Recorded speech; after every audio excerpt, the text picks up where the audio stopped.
व सबस्क्राईब करा आणि बेल आयकॉनला क्लिक करा। व्हाईट आर्मी शाखा शिरोळ पूरग्रस्तांसाठी देवदूत। रुग्णसेवा, वैद्यकीय सेवा, अन्नछत्राची सेवा देत जपली सामाजिक बांधिलकी। गेल्या 10-12 दिवसापासून शिरोळ तालुक्याला पुराचा वेढा पडला। अनेक ठिकाणी गावागावांना जोडणारे अंतर्गत रस्ते पाण्याखाली गेले आहेत। यामुळे अनेक गावांना बेटाचं स्वरूप आलं। जनावरांसह पूरग्रस्तांचेही मोठे हाल, वनवास होत आहेत। अशा वेळी पूरग्रस्तांच्या सेवेसाठी शिरोळमधील व्हाईट आर्मी तर्फे रुग्णसेवा, वैद्यकीय व अन्नछत्राची सेवा पुरवून देवदूतांचं कार्य करत आहेत।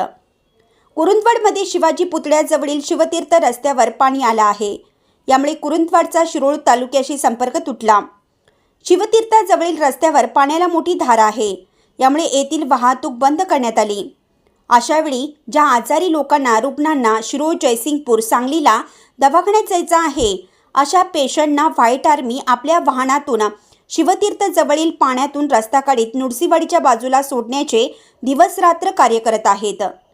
तसेच कुरुंदवाडमध्ये पूरग्रस्तांसाठी जी निवारा केंद्रे आहेत, तेथील मेडिकल कॅम्प सुरू करून आजारी पूरग्रस्तांसाठी वैद्यकीय उपचार, औषध, गोळ्या पुरवण्यात येत आहेत। अनेक पूरग्रस्तांसाठी दिवस-रात्र अन्नछत्राची सेवा देण्यात येत आहे।